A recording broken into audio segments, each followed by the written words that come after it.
Okay, so today what I'm going to do is I'm going to go over making a gluten-friendly or gluten-free, keto-friendly um,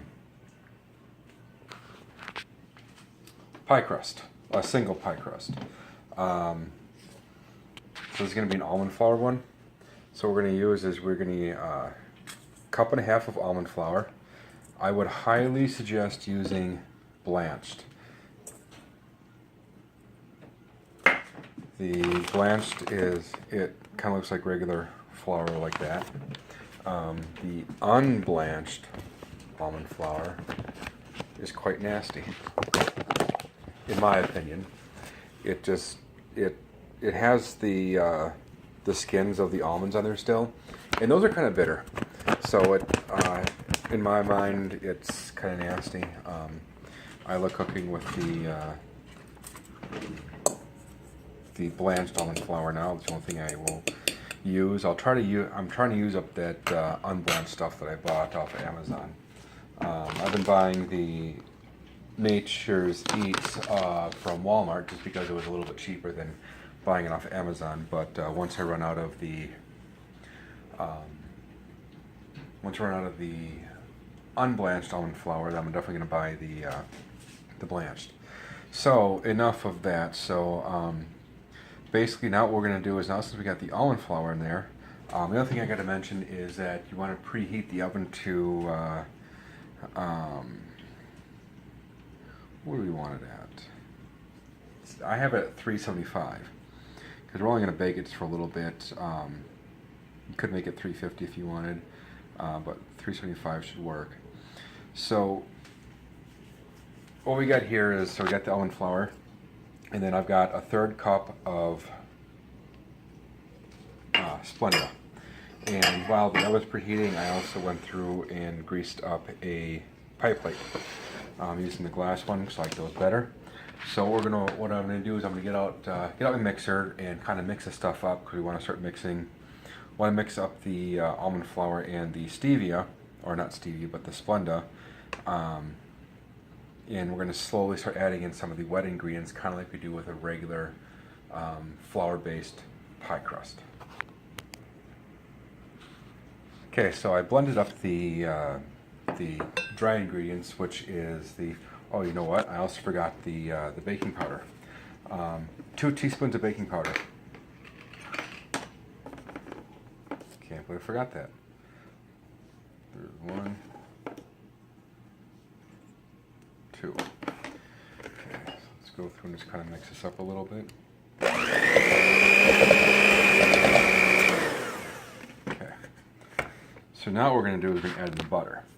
And for the butter, we have got 4 tablespoons of, no, I got 3 tablespoons, no, I got 4 tablespoons of butter.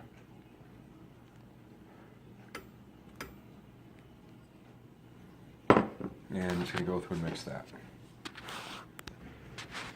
Alright, now the butter is incorporated in there. I added 2 teaspoons of vanilla.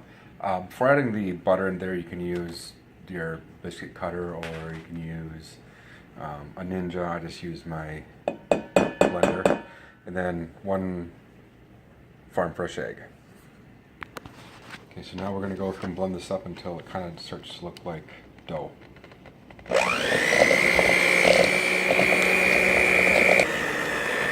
We've been going just for maybe a minute or so. Maybe a tripod for this thing. We're going for about a minute or so, and now it's starting to look like. Alright, now that we got our dough, what we're going to do is we're going to take the dough out and basically use both our hands to press the dough into the pie plate until it resembles a pie crust. And then just kind of the normal things that you do when you do a single pie crust. If you're going to be putting something in, I'd probably bake a little bit first. If you're going to be doing like an apple pie or something like that, or anything, just kind of prick the crust a little bit.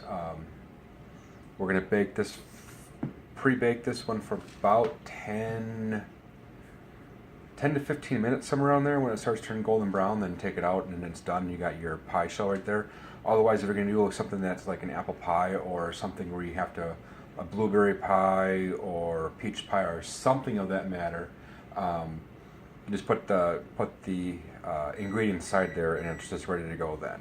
So I'm gonna get this stuff pressed in there and show you from there. Alright, it's not the most perfect looking thing in the world, but then again, I'm not Martha Stewart. Maybe I could be, but and I'm not entering in some like pie baking competition thing, so got the holes pricked in there, and I'm ready to put in the oven. The oven beeped at me saying, hey, I'm ready for your pie. So put this in the oven for about 10 minutes, and we'll see how it looks when it comes out.